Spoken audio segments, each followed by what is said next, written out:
Hola a todos y todas, soy Gerald Solano Aguilar y después de una pausa, hoy volvemos a encontrarnos en Pulso Global. La verdad es que retomar este programa significa recuperar un espacio que habíamos creado para mirar más allá de los titulares, comprender los cambios de la política internacional y preguntarnos cómo estos acontecimientos, aunque ocurren lejos de nuestras fronteras, terminan realmente afectando o no nuestra realidad. Durante nuestros primeros 100 programas conversamos sobre un mundo marcado por la pandemia, por la COVID-19, la guerra comercial entre Estados Unidos y China, el Brexit, las tensiones con Rusia, las crisis políticas latinoamericanas, el futuro de la democracia y las dificultades del sistema multilateral. En aquel momento intentábamos anticipar hacia dónde se dirigía el mundo y hoy regresamos con la oportunidad de revisar muchas de esas conversaciones y preguntarnos qué ocurrió después. Algunos de aquellos problemas que analizamos en estos más de 100 programas siguen abiertos, mientras que otros cambiaron profundamente. La pandemia dejó de ocupar el centro de la agenda, pero sus consecuencias económicas, sociales y políticas todavía nos acompañan. Por ello, la competencia entre las grandes potencias dejó de ser solamente un tema comercial y se extiende hacia temas más allá y sectores como la tecnología, la energía, las cadenas de suministro y la seguridad. América Latina definitivamente sufrió un cambio y experimentó nuevos ciclos electorales, pero continúa enfrentando la desigualdad, inseguridad, fragmentación política e incluso la desconfianza institucional. Y las organizaciones internacionales cuya capacidad cuestionábamos y analizábamos en aquel momento, hoy encuentran cada vez más dificultades para responder a un escenario global marcado por los conflictos y la competencia. Además, en este regreso no pretendemos simplemente recordar todo lo que dijimos durante 100 episodios, sino que queremos volver a aquellas preguntas provocadoras que no logramos dar respuesta y poder contrastarlas con lo que ha ocurrido y reconocer también aquello que no logramos anticipar. ¿Qué cambió durante estos años? ¿Qué problemas permanecen? ¿Cuáles de nuestras interpretaciones resistieron el paso del tiempo y qué nuevas preguntas debemos plantearnos para comprender el mundo actual? En esta nueva etapa, Pulso Global seguirá siendo un espacio de análisis, conversación y pensamiento crítico, un espacio para conectar lo internacional con nuestra realidad, separar las transformaciones profundas del ruido cotidiano y comprender un mundo que no se ha vuelto necesariamente más distante, sino mucho más interdependiente, competitivo e incierto. Hoy iniciamos este recorrido regresando a algunos de los temas que marcaron nuestros primeros 100 programas para poder descubrir mediante nuestro recorrido cuánto ha cambiado el mundo desde entonces y quizá más importante, cuánto de aquel mundo todavía permanece con nosotros. Así que bienvenidos y bienvenidas nuevamente al programa Pulso Global. Para realizar este recorrido no vamos a limitarnos solo a repasar algunos titulares o a enumerar algunos de los acontecimientos de estos últimos años, sino que queremos volver a algunos de los temas que analizamos durante los primeros 100 programas y contrastar las preguntas que nos hacíamos entonces con el mundo que encontramos hoy. En este episodio 102 vamos a estar acompañados por nuestra productora ejecutiva, Gabriela Navarro Alpizar, quien nos acompañará a conversar sobre las transformaciones que marcaron los años en que estuvimos fuera del aire, los problemas que permanecen, los nuevos temas que deberán orientar esta etapa del programa, pero también invitándoles a ustedes a que nos dejen sus comentarios, sus preguntas, los temas que quisieran que profundicemos y por supuesto, si vuelven a ver parte de nuestros 100 episodios, dejarnos las nuevas preguntas que ellos les generen para poder, junto con especialistas y, por supuesto, destacadas personalidades que dedican parte de su labor profesional a estos temas, abordarlos de la mejor manera, siempre con el sentido de que ustedes tengan más elementos para su construcción propia y criterio del análisis internacional. Así que, Gabriela, bienvenido nuevamente a esta nueva etapa del programa Pulso Global y, por supuesto, agradecerte por el acompañamiento y tu tarea tan importante en la producción ejecutiva. Muchas gracias, Yanel. Como siempre, un placer compartir espacio con vos. Como siempre lo he dicho, me gusta más estar del otro lado de la cámara, pero creo que para conmemorar este regreso tan necesario es importante poder compartir el espacio con vos. Creo que este espacio o este regreso nos brinda una oportunidad muy interesante, nos permite mirar lo que fueron esos 100 episodios anteriores como una especie de cápsula del tiempo para ver cómo ha ido cambiando. El contexto internacional y toda esa motivación que fue esa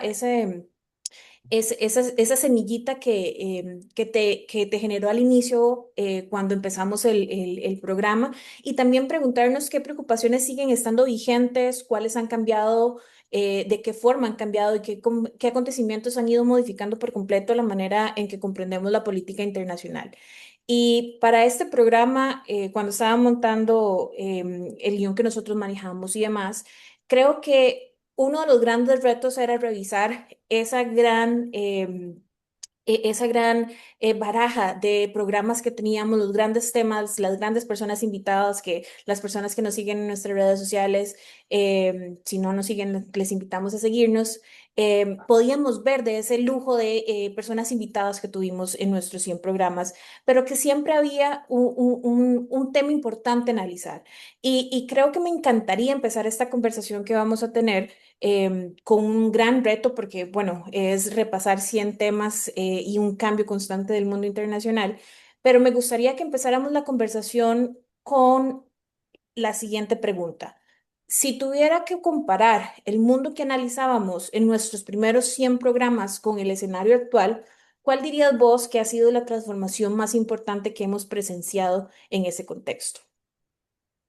Bueno, es una pregunta bastante interesante y que tiene tal vez muchas posibles respuestas, porque cuando iniciábamos el programa uno en enero del 2020, hablábamos del proceso electoral en Venezuela y los primeros rumores de la posible epidemia en aquel momento de la COVID-19. Se hablaba de un virus que empezaba en el mes de noviembre del 2019 a moverse por algunas ciudades de China.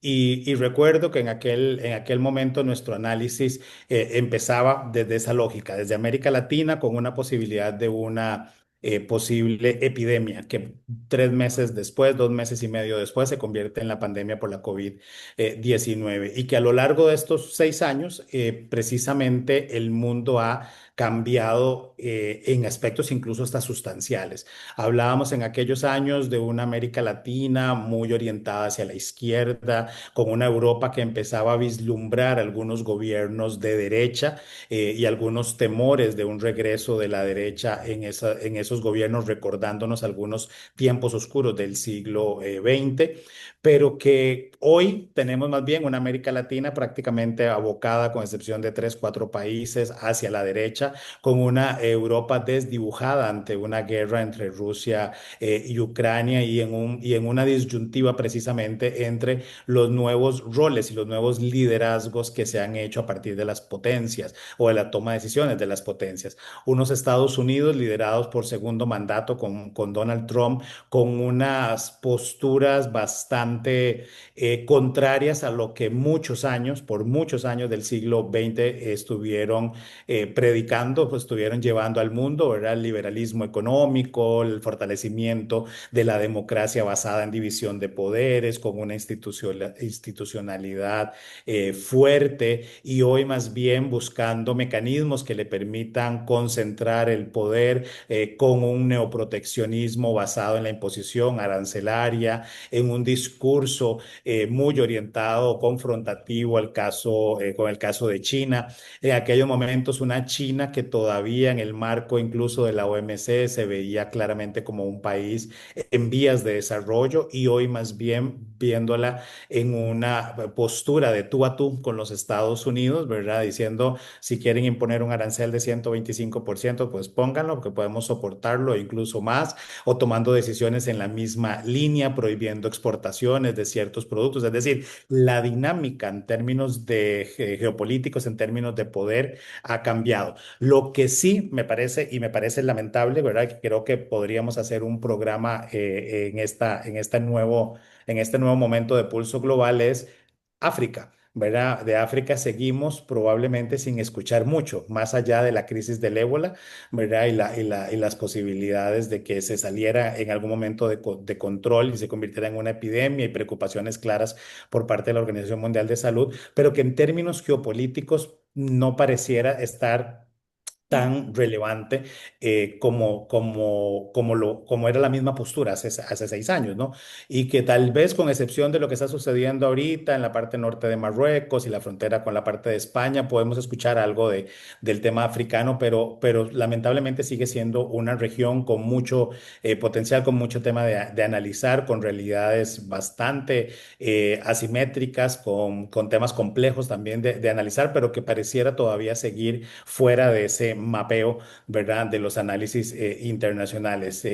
Y ahí podríamos seguir, ¿verdad? Con una lista de transformaciones, pero creo que lo que podría sintetizar tal vez más relevante es el cambio en el rol de la dinámica de las potencias y las implicaciones que ello está teniendo para el resto de los países del mundo y por supuesto desde la parte comercial para la economía global. Claro, y creo que lo mencionabas al inicio, esas transiciones, creo que el programa de nosotros logró evidenciar la transición de la conceptualización de la pandemia. Cabe resaltar que para las personas que nos escuchan por primera vez, empezamos el programa en 2020, enero del 2020, si mal no recuerdo, y en nuestros primeros dos programas, como lo mencionaba ayer, era el tercera ya, tuvimos que empezar a hablar de ese virus que se estaba propagando en China y vimos la evolución. Y creo que siempre tuvimos una discusión de lo que iba a implicar la pandemia. Recuerdo que en su momento Percy decía, va a ser 15 días que vamos a estar encerrados y ya luego volvemos a la normalidad. Y nos dimos cuenta que efectivamente no fue así. Fueron 2 años después y ya estábamos hablando del proceso post pandemia. Y creo que aquí hay uno de los temas más interesantes que ha sido ese cambio y ese ente dinamizador que hemos encontrado muchas veces en la pandemia. Y creo que aquí, para ya ir moviéndonos un poco con esos temas que fuimos discutiendo y esas perspectivas que hacíamos inicialmente y que bueno, que ya 4, 5, 6 años después ya podemos ver cuáles han sido los resultados. Mirando retrospectivamente, ¿crees vos que surgió realmente en un orden post-COVID o simplemente pasamos de una crisis global a una sucesión de una nueva crisis? Es una pregunta interesante y creo que no necesariamente le tengo una respuesta tal vez tan clara. En el sentido de que, como bien señalabas, tuvimos a lo largo de este programa.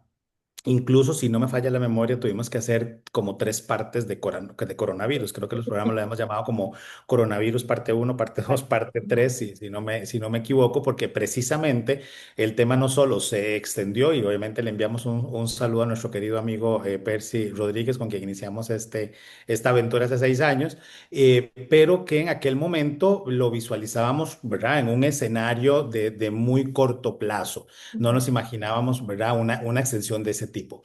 Digo que es una respuesta tal vez compleja de marcar si realmente hay un orden post-COVID o no, porque lo cierto es que todavía estamos viendo rezagos en algunos temas, ¿verdad? Por ejemplo, no hay datos estadísticos todavía en los países que nos revelen que después de COVID-19 los países se abocaron a fortalecer realmente un sistema de salud que pudiera responder a una eventual nueva pandemia. No tenemos tampoco claridad de cambios en los modelos estructurales de educación que permitieran, ¿verdad?, los confinamientos para que los procesos de educación no se vieran afectados, sino que más bien hemos visto algunas tecnologías, digamos, nuevas como la inteligencia artificial y las discusiones más bien van en cómo, ¿verdad?, utilizarlo o qué afectación puede dar la inteligencia artificial a los procesos de formación y de aprendizaje,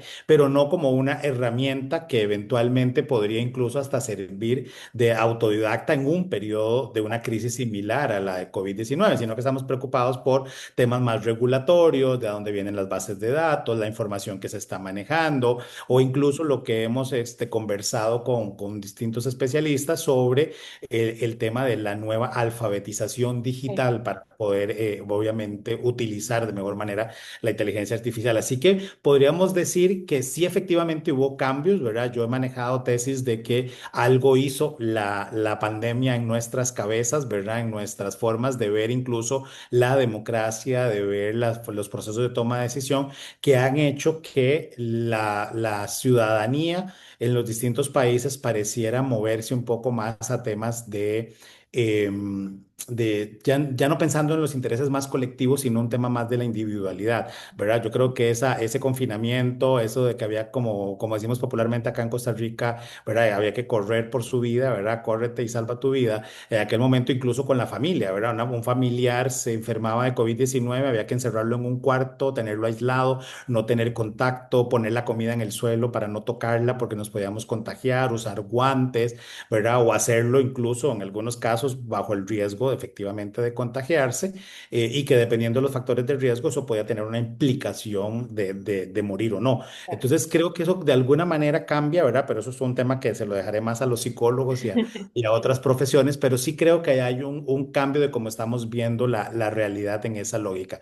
Así que sí, efectivamente podemos decir que pasamos de una crisis global que marca un antes y un después en los análisis. No sé qué tanto cambia en el orden como tal internacional, pero lo cierto es que genera nuevas crisis y que esas nuevas crisis que estamos viviendo cada vez tienen más aristas y son más complejas de abordarlas, con consecuencias particularmente en temas económicos, en temas sociales o incluso a nivel institucional, ¿verdad? Lo hemos visto con algunos gobiernos en América Latina. Los reclamos en las campañas electorales han sido hacia las administraciones que estuvieron durante la pandemia por habernos tenido confinados, ¿verdad? Como que no fue la respuesta correcta. Y lo que hemos dicho es, bueno, es que no fue un tema exclusivo de Colombia, no fue el tema exclusivo de Ecuador o el tema exclusivo de El Salvador o Costa Rica. Fue un tema donde estábamos todos los países en un confinamiento para evitar, ¿verdad? O tratar de detener la propagación de la pandemia por la COVID-19. Pero eso pareciera que también tuvo repercusiones internas, ¿verdad? En los sistemas políticos y en los procesos incluso electorales post la pandemia, que habrá que también ir analizando qué tanto afectó, qué tanto no, vamos a ver qué peso tuvo, ¿verdad? Por decirlo tal vez de una forma más resumida. Claro, y creo que una de de las cuestiones que mencionas es eso que esperaba el mundo de de que la emergencia iba a impulsar una mayor cooperación internacional. Y a ver, en cierto nivel y en cierta medida sí logramos tener esos reflejos, pero que a después, y vos lo hacías referencia a nivel ya de persona individual, de esa visión un poco más individualista y no tanto colectiva, pero que cuando lo vemos reflejado a nivel mundial, los años posteriores a la pandemia o esto que empezamos a conocer como la pospandemia, vemos espacios marcados por cuestiones de guerra, rivalidades geopolíticas a más no poder, inflación, crisis energéticas, nuevas tensiones comerciales, y empezamos a ver, por ejemplo, bueno, en mi caso, que mi especialidad es el comercio internacional, cómo el comercio se empieza a convertir en un arma y cómo la empezamos a utilizar como mecanismo para ejercer coerción o poder. Y empezamos a ver también cómo la pandemia pierde esa centralidad mediática, ya dejamos de hablar de la pandemia, pero que al día de hoy seguimos viendo las consecuencias que estábamos arrastrando de lo que fue la economía durante esos 2 años que estuvimos encerrados la mayoría de los países, con un cambio de visión completamente diferente, cambios productivos, em, y para mí, pues uno de los elementos importantísimos, el cómo el riesgo y la incertidumbre ante este tipo de eventos se convierte en un elemento decisorio para las empresas también. Creo que nadie dimensionó en su momento, y eso es algo que siempre lo hemos conversado, que en su momento nadie dimensionaba lo que iba a hacer esta pandemia y lo que iba a causar esa pandemia y todo lo que viene después de la pandemia y que al día de hoy, 6 años después, todavía sigamos mencionándolo y que siga teniendo su impacto. Creo que haciendo la retrospectiva de lo que habíamos hablado en los programas inicialmente, creo que sí atinamos bien al impacto que iba a tener, que no iba a ser únicamente un tema de salud, que iba a impactar otros grandes temas, pero creo que tal vez no dimensionamos el gran impacto y que creo que para mí fue ese elemento que inició la combustión de algo más que venía pasando en el mundo, pero que este fue el dinamizador que lo hizo explotar. ¿Qué te parece esa tesis? Sí, estoy completamente de acuerdo y creo que agregaría dos elementos que me llaman digamos, la atención a partir de lo que mencionas. Y es que, vamos a ver, cuando tuvimos la pandemia, uno de los temas que se hablaba, recuerdo, en aquel momento entre los analistas y entre medios de comunicación, etcétera, era el tema de la capacidad de resiliencia Ujú, que iba a tener el mundo para salir de la pandemia, ¿verdad? Y fue como la palabra, ¿verdad? Creo vamos a ver, siempre se ha utilizado mucho para ujú, ciertos sectores, pero en aquel momento de pandemia fue como una palabra muy utilizada, ¿verdad? Se puso claro. como nuevamente de moda.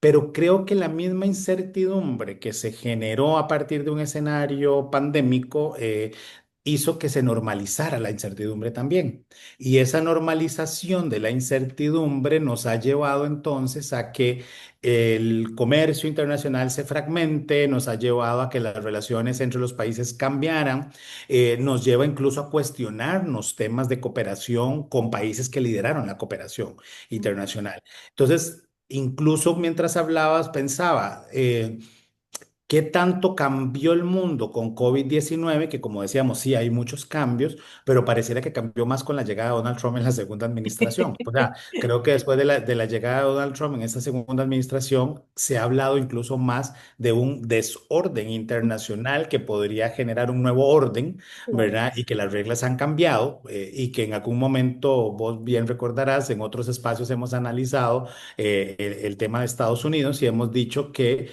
muy probablemente el mundo ha estado en una expectativa de que dependiendo de los resultados en noviembre, el proceso electoral de medio periodo en los Estados Unidos pueda cambiar un poco el rumbo de la política exterior estadounidense, o bien que dentro de 2 años haya un nuevo inquilino en la Casa Blanca que no sea republicano, ¿verdad? Que volvieran los demócratas y que todo es como que el mundo va a volver a como era antes de la segunda administración de Donald Trump, y lo cierto es que no. ¿Verdad? Que el mundo ya cambió, que ahí hay una transición importante, ya sea hacia un nuevo orden, establecer un nuevo orden, o bien hacia una transición todavía inconclusa, pero que definitivamente va a marcar cambios en los procesos de toma de decisión y en los riesgos que tenemos. Vos mencionaste algo muy interesante y si lo vemos, ¿verdad? Quisiera tal vez ahí verlo, separarlo en algunos temas.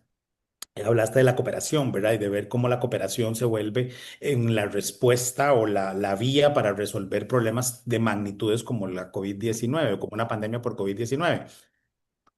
Pareciera que algunos organismos internacionales y algunos espacios sí lo han entendido, Ujú, ¿verdad? Podemos ver la Conferencia Ministerial 12 de la Organización Mundial de Comercio, donde hay acuerdos sobre temas de producción, por ejemplo, de vacunas, ¿verdad? ¿Qué pasa con los temas de propiedad intelectual? Que en una pandemia, ¿verdad? No se censure y se pueda utilizar, cómo facilitar los procesos de respuesta de los países para no afectar cadenas de claro. suministro, cadenas globales de valor para producción de medicamentos o insumos médicos que se necesitan. Pareciera que por ahí la línea de los países en esa materia fue avanzar en que la cooperación tiene que ser más sólida, mucho más eficiente y establecer de alguna manera reglas para que eso avance.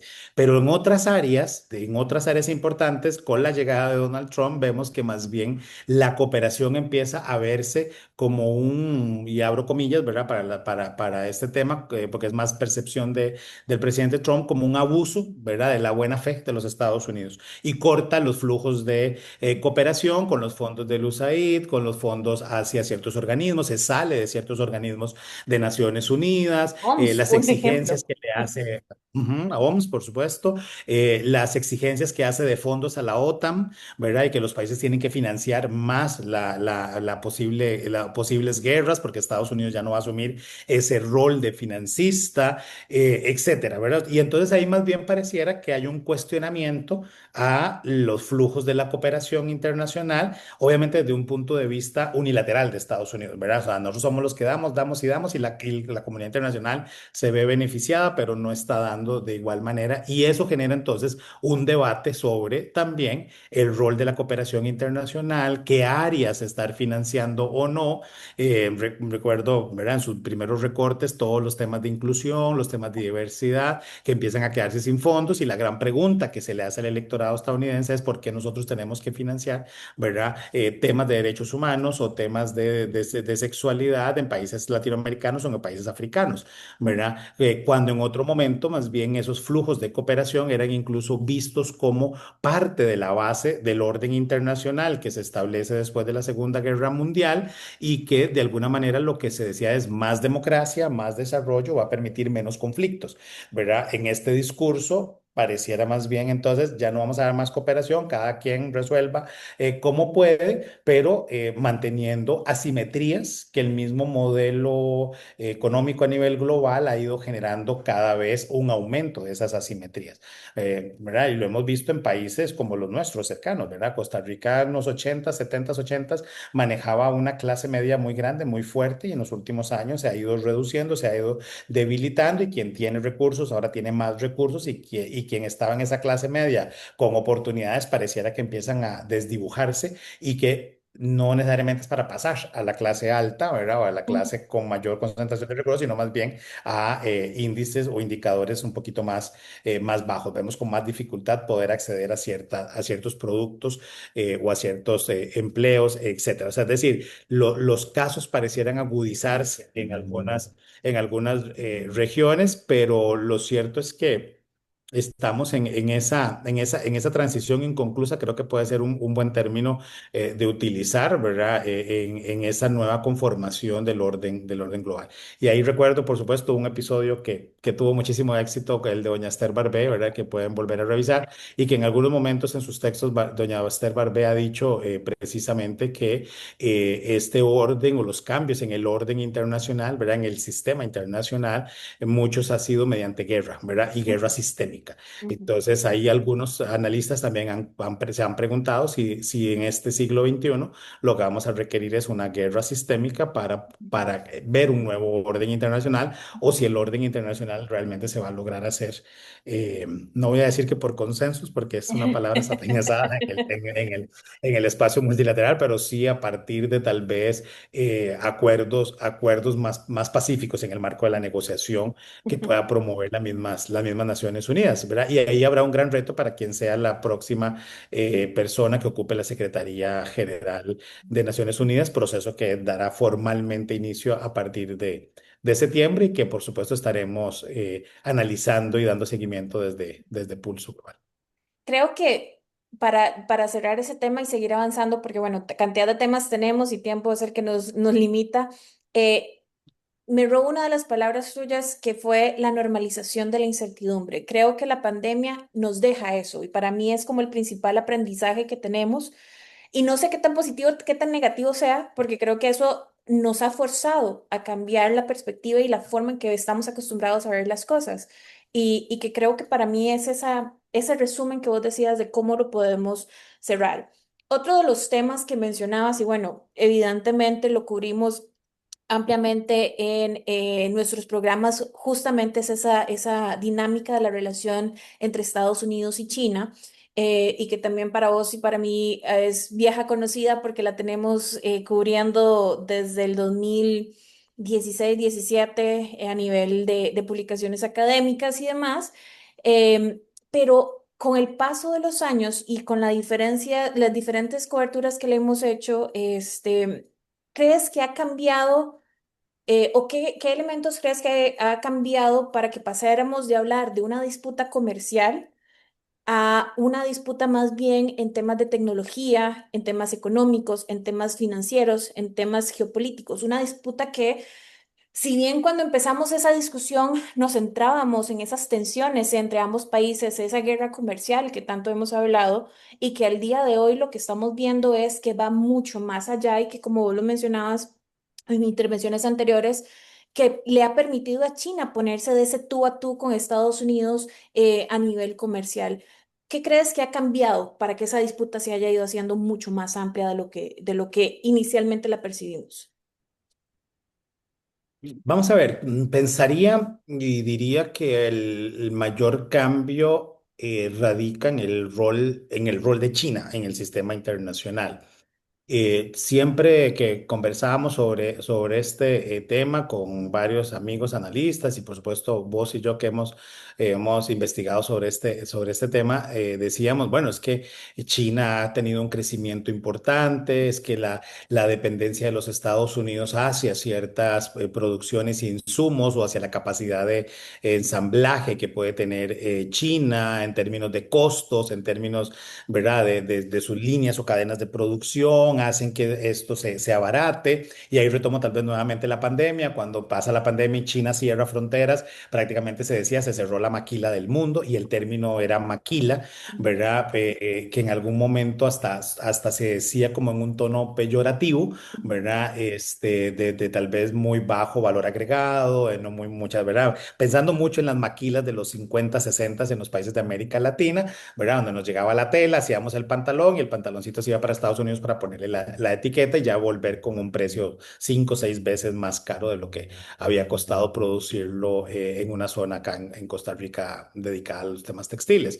Pero China pareciera que en esa lógica logra crecer, logra cambiar su rol, ¿verdad? Dentro del sistema internacional y particularmente con iniciativas como, ¿verdad? El Belt and Road, como el tema del financiamiento de obras de infraestructura en los demás países, no solo para poder consolidar la famosa, ¿verdad? Ruta de la seda, sino que principalmente ¿verdad? Un soft power, smart power utilizado para ir posicionándose cada vez más cercano, empieza a tener acceso a mucha información, ¿verdad? A mucho know-how y no solo logra obtener el know-how, sino que logra mejorar ese know-how, ¿verdad? Entonces, eso le lleva a que precisamente, y ahí podríamos obviamente ahondar muchísimo sobre la forma y el modelo, puede ser muchísimo más fácil en un sistema donde hay una concentración de poder, donde no hay proceso de toma de decisiones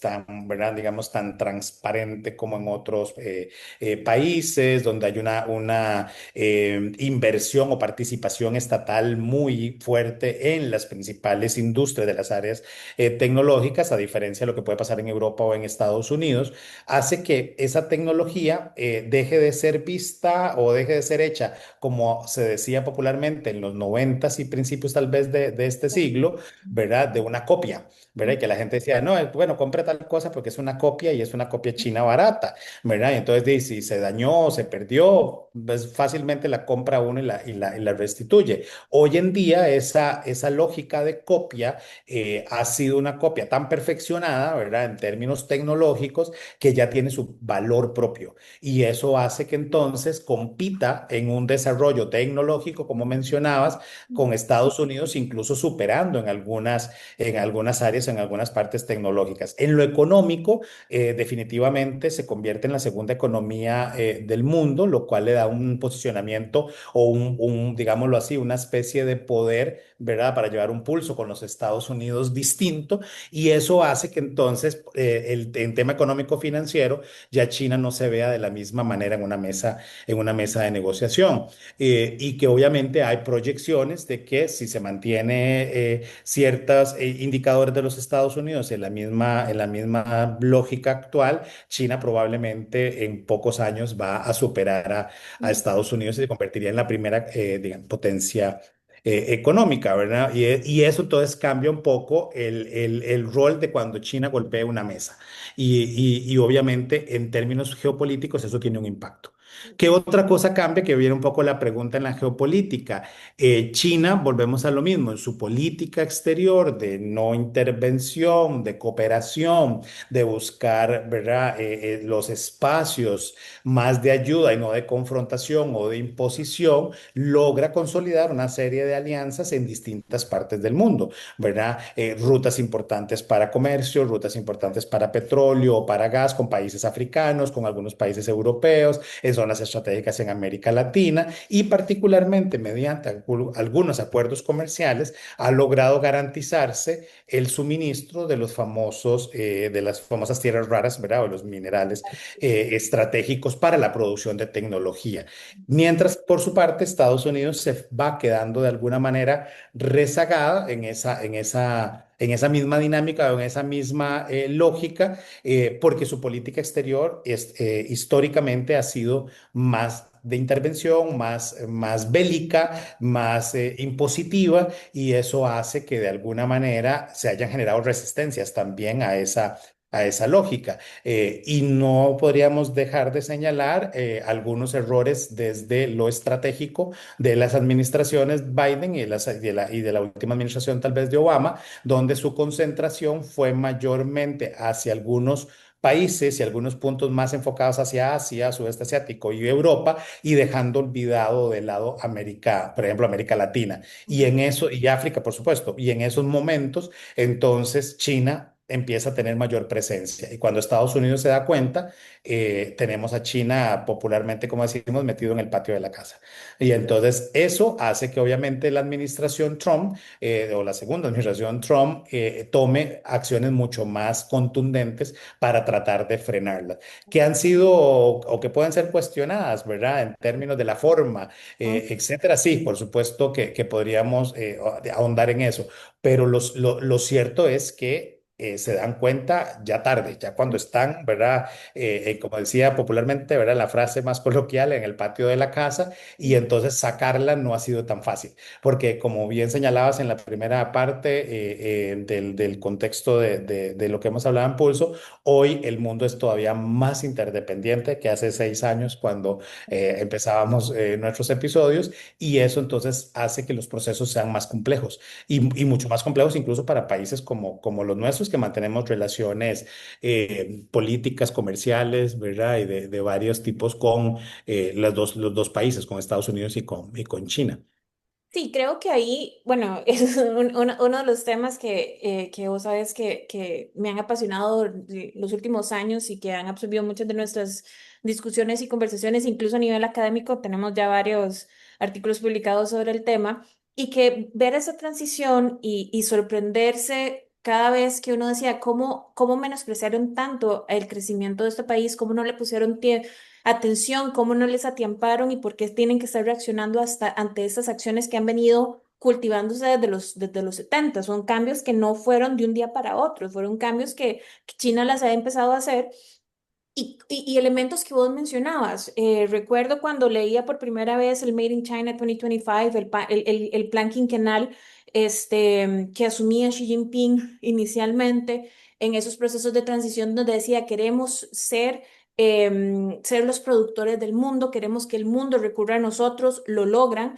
Ahora en el nuevo, en el plan quinquenal al 2030, más bien cambia y dice ya queremos dejar de ser simplemente maquiladores, como vos lo decías, ese término peyorativo, y empezamos a decir queremos generar innovación, queremos generar desarrollo. Y creo que ahí es donde entra mucho esa competencia tecnológica, porque lo hemos visto, si bien Estados Unidos lidera mucho en el tema de innovación, cuando China se mete en la competencia, logra hacerlo y muchas veces de una forma mucho más barata de lo que tenemos. Una de las mejores comparaciones fue lo que pasó con OpenAI y su inteligencia artificial, ChatGPT, y después sale China sacando DeepSeek, donde demuestran la eficiencia del algoritmo, los costos de investigación y desarrollo muchísimo menores y un algoritmo muy similar al que teníamos en esa inteligencia artificial. Y después eso lo trasladamos también a la parte de semiconductores y otros tipos de tecnologías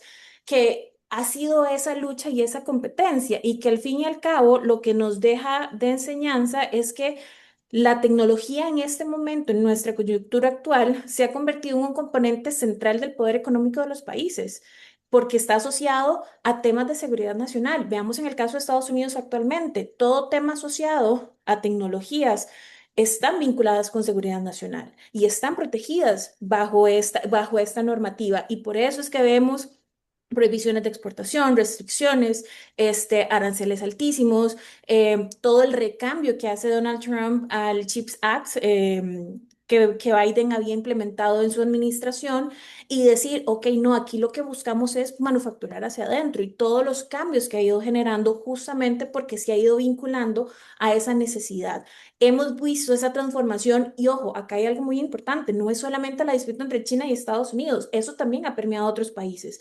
Países o bloques como la Unión Europea también se han centrado principalmente en buscar subsanar esa dependencia que han ido generando con China y buscar otros proveedores. Y que creo que para mí uno de los elementos más importantes y es esa transición y que leía hace poco justamente de esta dinámica de la pregunta de si ya el sueño chino se había acabado y que muchos analistas lo que llegan a decir es que ya China llegó a su tope y que ya nos estamos dando cuenta que la forma que estuvo creciendo, esas subvenciones, esos apoyos, ese estímulo a la industria ya está empezando a cobrar. El nivel de endeudamiento sigue creciendo, ya los volúmenes de deuda no están creciendo de la misma forma y ya el mundo, si bien sigue dependiendo de China como principal exportador de muchos de los bienes, los países han ido disminuyendo. Ojo, no significativamente, pero progresivamente. Entonces ya vemos en uno de los reportes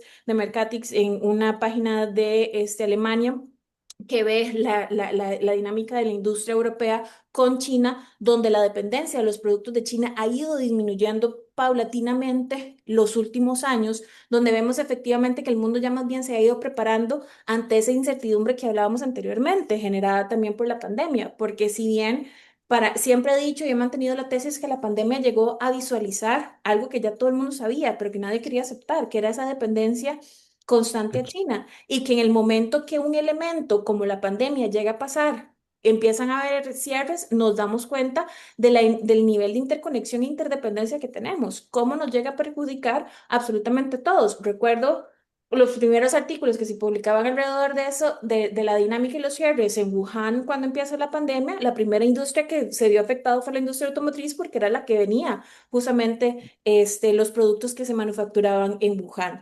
La primera que se da cuenta porque dice, ya no tenemos proveedores, no teníamos segundas opciones. Entonces vemos cómo ese recambio ha ido generándose y se ha ido colocando justamente en esta transición donde si bien empezamos una discusión entre China y Estados Unidos, porque son los más evidentes, también el resto de los países se ven envueltos de una u otra manera porque son socios comerciales de los dos. Sí, yo ahí tal vez, obviamente estoy de acuerdo con el análisis que has hecho, agregaría tal vez dos elementos que podrían ayudar digamos, al debate o a dimensionar el tema. Vos lo mencionaste muy claro, ¿verdad?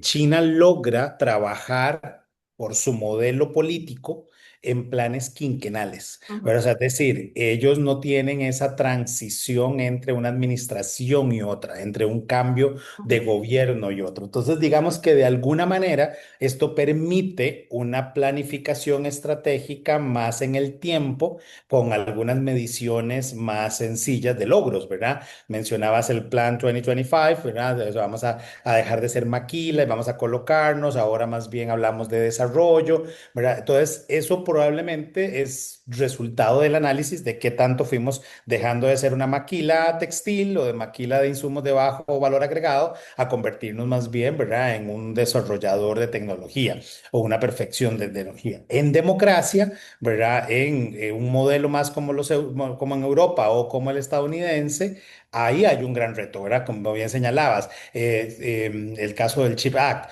¿Qué pasa? Biden promueve y parecía una buena idea, por ejemplo, para países como caso de Costa Rica, con toda la inversión que tiene en semiconductores, ¿verdad? Dispositivos médicos, etcétera. Y entonces uno dice, nos podría ser beneficioso, pero cuando llega Donald Trump, dentro de las primeras acciones es, vamos a frenar este tema, ujú, ¿verdad? Vamos a sujetarlo a ciertas condicionantes, podría incluso ser eliminado. Y entonces ese freno que a veces llevamos en los cambios de administración, que podrían estar marcados incluso por temas ideológicos, no ha sido como el elemento para China, ¿verdad? Digamos que, y no voy a simplificarlo tanto a decir es que le es más fácil, ¿verdad? Porque la concentración de poder, pero sí de alguna manera la estrategia sí puede trascender más en el tiempo y eso podría permitir. Y obviamente tampoco estoy diciendo con ello que los países deberíamos de movernos a modelos más de concentración en los procesos de toma de decisión, pero creo que sí también es justo tener la variable de que de alguna manera eso podría, ¿verdad?, ser un elemento que marca esa ruta.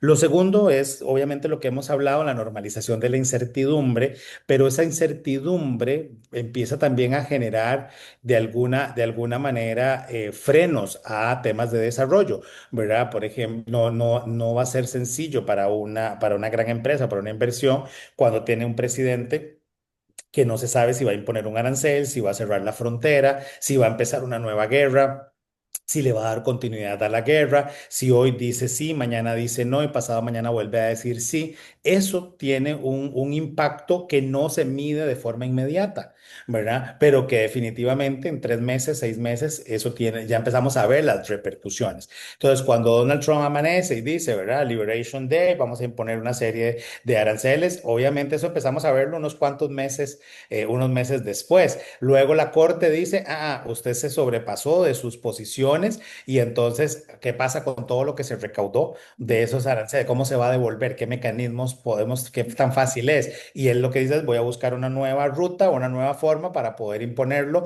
basado en seguridad nacional por 3 meses y a los 90 días busco cómo renovarlo, ¿verdad? Para darle continuidad dentro del mismo marco que no es tan, digámoslo así, frecuente ver una decisión de ese tipo en el caso de China. O sea, se toma la decisión, se impone, listo. No vemos que se llevó el tema a la corte, que la corte podría resolver en contra. No, el modelo funciona en la línea de una decisión y eso yo creo que sí hace que las inversiones y insisto, ciertas decisiones para las grandes empresas chinas le permitan administrar mejor la posible incertidumbre que se da en Europa y Estados Unidos. Pero lo cierto es que en este momento hay cambios de intereses. Entonces, los países también han visto en esta dinámica a China como un socio que está manteniendo mal las reglas. Y ahí vemos a un Canadá o vemos a una Unión Europea pensando en, ¿verdad?, dejar mucha dependencia con los Estados Unidos y moverse hacia China. La gran interrogante que hay, para la cual todavía no tengo respuesta, es qué tan riesgoso también puede ser eso. ¿Verdad? Sustituir uno por otro y qué riesgos esos podría llevar. Pero lo cierto es que los roles de las potencias, ¿verdad? Del sistema se está empezando a reconfigurar pareciera tres, cuatro grandes bloques, ¿verdad? Estados Unidos por una parte, la Unión Europea media desdibujada por otra, China, por supuesto, en un rol económico productivo importante en comercio, Rusia por ahí buscando ciertas alianzas militares con llamémoslo popularmente, abro comillas, un aguante fuerte con la guerra en Ucrania, ¿verdad? A pesar de lo que se ha venido haciendo. Y por ahí el resto del sur global, ¿verdad? Perdido tratando de ver por dónde se acomoda y eso por supuesto que lleva a lo mismo que hablábamos, ¿verdad? Empezamos a normalizar que seguimos en un escenario de desorden internacional o de alta incertidumbre que, que no nos queda tan clara, ¿verdad? Cómo iremos a ir saliendo. Y yo creo que por ahí es parte de lo que todavía hoy se van discutiendo y negociando entre las grandes cumbres de los países G7, G20, etcétera. Claro, y creo que ahí entra, y a ver, y creo que el peligro, al menos yo lo veo como un peligro de esa normalización de las sanciones económicas que ha hecho últimamente el presidente Trump, es el tipo de reacciones que genera a los países. Vemos que los ha buscado utilizar esas sanciones como mecanismos coercitivos donde es ese recordatorio de recuérdese de quién es aliado usted, de tiene que estar conmigo, pero que tenemos países, por ejemplo, en Sudamérica, como Brasil y como Chile, que en los últimos años le dieron un giro a su dependencia comercial, donde tienen ahora a China como su principal socio económico y no a Estados Unidos, donde esa dinámica cambia. Vemos a un Lula, que le dice el presidente Trump, le voy a poner aranceles, Lula le dice, póngame aranceles, que yo también le pongo aranceles, tenemos ese poder negociador, a como tenemos un país como nosotros en Costa Rica, que tenemos que más bien buscar la vía diplomática, la vía de conversación, de decirles, por favor, no nos impongan esos aranceles porque no estamos haciendo algo incorrecto. Entonces, creo que esa ha sido una dinámica. Ahora que mencionabas Rusia, y yo creo que va a ser la última pregunta de, al menos de este programa, porque bueno, para hablar nos dan horas, pero bueno, el programa tiene límite y como productora ejecutiva tengo que hablar por el cumplimiento. Em, Uno de los temas que abarcamos bastante en el programa, creo que si mal no recuerdo lo cubrimos unas 3, 4 veces, fue justamente el papel de Rusia en la política mundial. Hablábamos en ese entonces de una potencia que buscaba recuperar esa influencia. Entonces, 6 años después, ¿cómo cambia esa lectura después de la invasión de Ucrania y del regreso de la guerra interestatal en Europa? Vamos a ver, es una buena pregunta porque no estoy tan seguro de si mi respuesta será la correcta. Pero sí creo que, vamos a ver, cuando hablábamos en aquel momento de aquellas aspiraciones de Vladimir Putin, de volver a darle a Rusia, ¿verdad? Ese protagonismo, ese aire imperial de posicionamiento que tuvo la URSS, ¿verdad? Y dárselo a la Federación Rusa, lo veíamos como, ¿verdad? Como un tema más aspiracional, ¿verdad? Como algo que él quería hacer. Y pareciera que la guerra, y lo que ha durado la guerra, lo que ha logrado mantenerse con sus alianzas, sostenerla, no ha dado el brazo a torcer con la región del Donbass, a pesar de una respuesta y podríamos decir también, ¿verdad? Una gran fortaleza de Ucrania de sostener los embates que ha ido hasta cambiando la dinámica de la guerra. ¿Verdad? Países como Arabia Saudita, Turquía, entre otros, han mantenido conversaciones con Ucrania para conocer un poco sobre su tecnología con drones, ¿verdad? Para poder responder a los ataques rusos y poder utilizar esa misma tecnología en la crisis que se da en Medio Oriente, que sería otro, ¿verdad? Gran O tema los temas. que no podremos tocar en este episodio, pero que obviamente tendremos que abordar en Pulso Global. Pero sí pareciera como que su posicionamiento se ha mantenido, ¿verdad? No sé hasta dónde podría decir que la guerra la fortalece o la debilita, sino que más bien logra mantener a Rusia vigente en la discusión y verla como un actor que todavía es de cuidado, ¿verdad? Que todavía tiene ese peso, ¿verdad? En la parte militar, no ha sido fácil la respuesta de Europa, ¿verdad? Volvemos lamentablemente a tener que utilizar el concepto de Joseph Nye, ¿verdad? La interdependencia compleja, porque lo que demuestra es precisamente cuando la respuesta de Europa no es articulada en términos de si apoyar o no a Ucrania, de Rusia eleva el precio del petróleo o cierra los suministros de gas, ¿verdad? Los gasoductos, y obviamente eso tiene un impacto que no es tan fácil trasladar el gas de otro lado. Cuando se dan las reuniones con Donald Trump, la misma dinámica, es un discurso distinto, hay una relación más de tú a tú que no la vemos como cuando Donald Trump le habla a Pedro Sánchez en España, por ejemplo, o cuando se refiere a la misma Ursula von der Leyen digamos, presidenta de la Comisión Europea. O sea, vemos que ahí cambia los roles, cambia la forma. Así que podríamos decir que definitivamente la guerra muestra que hay un cambio importante en el rol de Rusia o en la percepción de Rusia, que la mantiene en ese posicionamiento todavía, ¿verdad? De potencia, digamos, hegemónica en términos militares, y que por supuesto reconfigura la forma en que visualizamos la seguridad europea, pero también el papel de la OTAN, ¿verdad? Ve que muchas veces el discurso de Vladimir Putin va en función de que si se acepta Ucrania, que si hay apoyos, que si la tecnología se utiliza de un miembro, es prácticamente una declaratoria de guerra de la OTAN a Rusia, y ninguno de los países se ha aventurado a decir, bueno, está bien, vamos a hacerlo, porque saben que eso tendría una implicación de una guerra de mayor escala, y se ha también evitado que si del otro lado la percepción fuese de una Rusia más débil, ¿verdad? O de una Rusia que ya no tiene el protagonismo que tuvo en su momento en la URSS, probablemente la respuesta hubiese sido otra, ¿verdad? Como ha sucedido en conflictos de Medio Oriente con países que se han considerado ¿verdad? Un poco más débil. Pero sí, definitivamente el conflicto revela un sistema multilateral incapaz de dar respuestas más concretas, de tener mayor presencia en los conflictos internacionales, que hay límites en los procesos de toma de decisión, cuestionamientos sobre la estructura del Consejo de Seguridad en su forma de toma de decisiones, ¿verdad? No se puede llevar una resolución al Consejo de Seguridad para condenar a Rusia porque va a ser vetado por Rusia. Entonces surgen nuevamente las discusiones del veto, pero siguen siendo esas cuotas de poder que Rusia mantiene, ¿verdad? Heredadas o no de la URSS, pero que siguen siendo vigentes en los procesos de toma de decisión de las potencias, ¿verdad? Y ese es un tema que habrá que profundizar, porque a pesar de las sanciones económicas todavía se ha mantenido. Eso. ¿Verdad? O sea, a pesar de, se ha logrado mantener en esa guerra y vamos a ver, en las guerras, yo siempre he dicho que al final, lamentablemente, digamos, lamentablemente en la práctica se habla de ganadores y perdedores, pero yo creo que al final las dos partes siempre pierden, Ujú. ¿verdad? Y Rusia ha logrado, a pesar de las sanciones, mantener y sostener una guerra, ¿verdad? Ya por Por bastantes años. Ujú.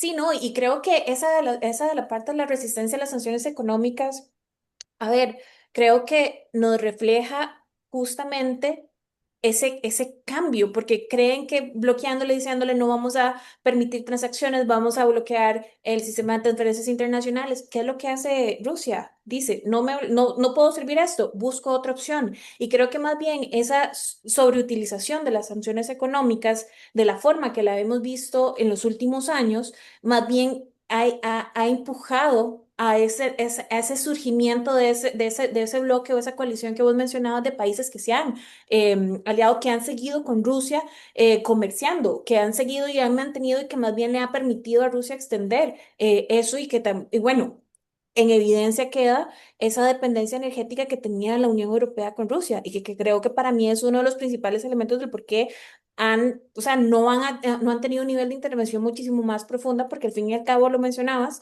no es un producto que es fácil de sustitución.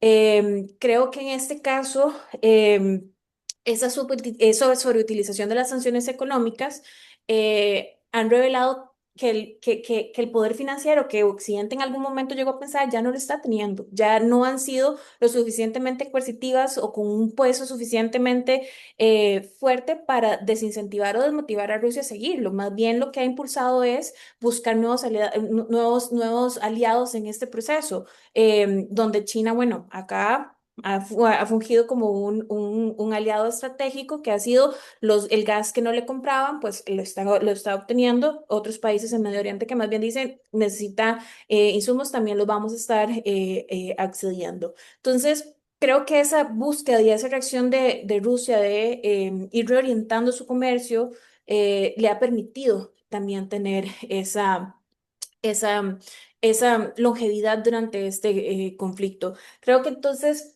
la guerra no solamente llega a transformar la posición de Rusia, sino que también llega a modificar esa estructura de seguridad de Europa y la manera en que estamos utilizando el poder económico y a poner como se dice coloquialmente las barbas en remojo de ver cuál puede ser la opción de salida, porque creo que al menos por el momento el diálogo no ha sido exitoso como medio para solventar este conflicto.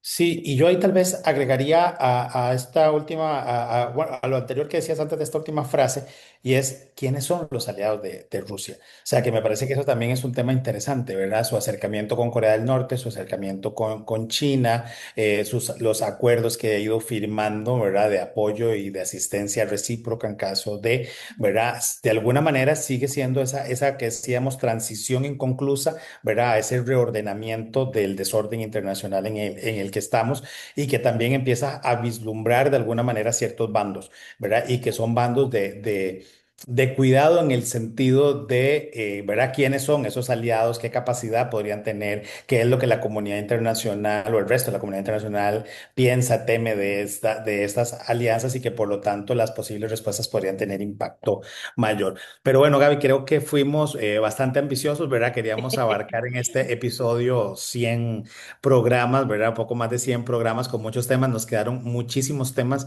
de nuestros programas sin poder discutir o profundizar finalizar, pero bueno, lamentablemente el tiempo se nos fue y las preguntas y discusiones definitivamente van a seguir acá en Pulso Global a partir de este relanzamiento que estamos haciendo de nuestro programa e invitarles a todos a dejar comentarios, a dejar las preguntas. Estaremos monitoreando nuestras redes sociales para que sean partícipes nos ayudan mucho dándole me gusta a los episodios, dándole me gusta ¿verdad? A nuestros posts en Facebook, que reaccionen a las historias, que los compartan. Es la forma en que podemos tener para poder, obviamente, crecer y seguir haciendo análisis como pudimos ver en este episodio de un recorrido por lo que nos ha dejado el mundo y que evidencia que efectivamente la política internacional no cambia únicamente porque aparezcan nuevos acontecimientos, sino que también lo hace por la manera en que se interpretan los problemas que ya nosotros conocíamos, tales como la seguridad, el comercio,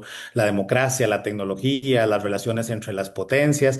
Así que después de esta pausa, Pulso Global regresa precisamente para seguir esas transformaciones, conectar distintas dimensiones y comprender cómo inciden en nuestros países, por supuesto, desde Costa Rica, cómo inciden en Centroamérica, en América Latina, pero también comprender lo que está pasando en el mundo. Así que llegamos al final de nuestro programa de hoy de Pulso Global, nuestro episodio 102. Esperamos que lo hayan disfrutado y agradecemos a nuestros patrocinadores Sinred Consulting y Gráfica Creativa por su apoyo para que este espacio sea una realidad y por supuesto agradecerle a Gaby Navarro, que es nuestra productora ejecutiva y quien está siempre detrás de cámaras y hoy le tocó más protagonismo en este relanzamiento y les invitamos nuevamente a consultar nuestras redes, a dejar comentarios y a acompañarnos la próxima semana en un nuevo episodio que sé que les va a gustar con una invitada especial que tendremos para continuar analizando juntos lo que pasa en el mundo. Que estén todos y todas muy bien y nos vemos la próxima semana.